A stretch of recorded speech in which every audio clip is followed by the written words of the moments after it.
Bullet train. అదేంటో మన దేశంలో దేశాభివృద్ధికి సంబంధించిన కీలకమైన దాన్ని ఏదో ఒక వంక పెట్టి ఆపేవాడు మేధావి, ఆపేవాడు రాజకీయ నాయకుడు, ఆపేవాడు నాయకుడు అవుతున్నాడు. బుల్లెట్ ట్రైన్‌ని అడ్డుకున్నోడెవడు? ఉద్ధవ్ థాకరే, శివసేన అధినేత. వాళ్ళ అబ్బాయి ఆదిత్య థాకరే, ఎన్‌సీపీ శరద్ పవారు, కాంగ్రెస్ పార్టీకి సంబంధించినటువంటి బెంగాల్ నాయకులు. ఏంటయ్యా కారణం అంటే ఈ బుల్లెట్ రైలు వెళ్ళే రూట్లో కొన్ని చెట్లు నరుకుతారు. దానివల్ల పర్యావరణం సమతౌల్యం దెబ్బతింటది అన్నటువంటి.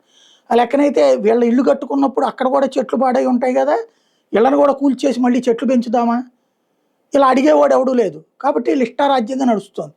ఇప్పుడు ఆహ్, ఈ అప్పుడు 2 సంవత్సరాలు పరిపాలించినటువంటి ఉద్ధవ్ థాకరే చేసిన పెంటతో ఆగిపోయింది బుల్లెట్ రైలు. తర్వాతన అతను దిగిపోయి మళ్ళీ ఫడ్నవీస్ అధికారంలోకి వచ్చాక మళ్ళీ కొనసాగిస్తేనే నిన్న డెమో రిలీజ్ చేశారు బుల్లెట్ రైలు. ట్రయల్ చెక్ చేశారు.